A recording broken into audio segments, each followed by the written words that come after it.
Hey everyone, I hope you're doing well. I wanted to share something that's been really fresh for me recently, and it's this.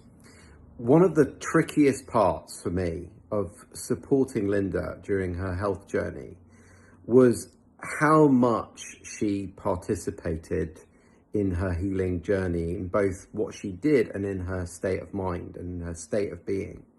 That might sound like a strange thing, but I want to share why. So, for those of you who don't know me that well, during my own healing journey from chronic fatigue, my healing was very much about doing less. It was about seeing how much I was doing in my head all the time, figuring out, trying to get somewhere, trying to work out the best way forward. And I didn't realize how much of that was coming from a state of fear and fight or flight, and how much damage it was actually doing to me during the process. So although there was a participation element in my healing, it seemed to me that a big part of my journey was about letting go, doing less, not doing so much. And I'd seen people, get results from this. They'd done well, they'd become better.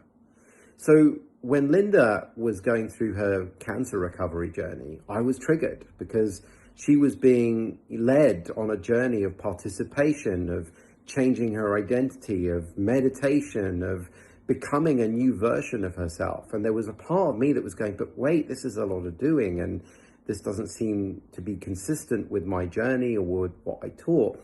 But I couldn't argue with the fact that it was working and that it was helpful. And it was incredibly helpful to me in breaking me out of the echo chamber of the world that I had inhabited, which had almost solidified into a version of, this is the truth. This is the only way forward. And I'm making this not just for people who may be struggling right now, who are sitting there, maybe they've engaged with a particular modality and they're finding it's not resonating, but they're feeling bad like this client was. She said, it's like I've got a little part of me sitting on my shoulder that's telling me off for doing something. And I said, you can tell that part of you to go and sit in the back and eat some popcorn, because it's not relevant right now, because it's not worked for you, right? So there is something that's needed. And yes, it is okay that you do something.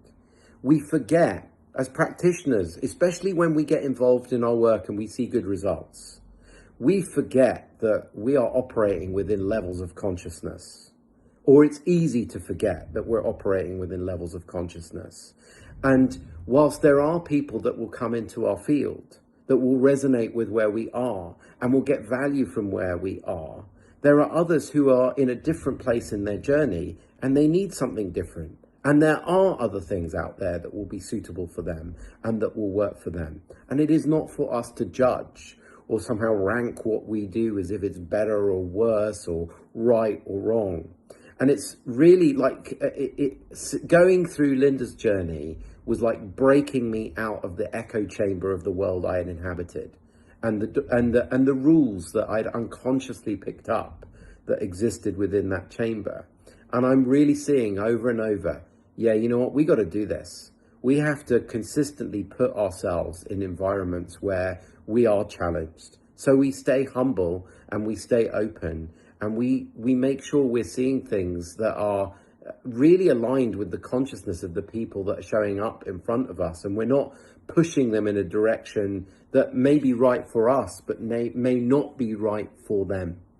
So a little reminder for today, both for those who are struggling, you know what? It's okay to put a modality down and to pick up another one.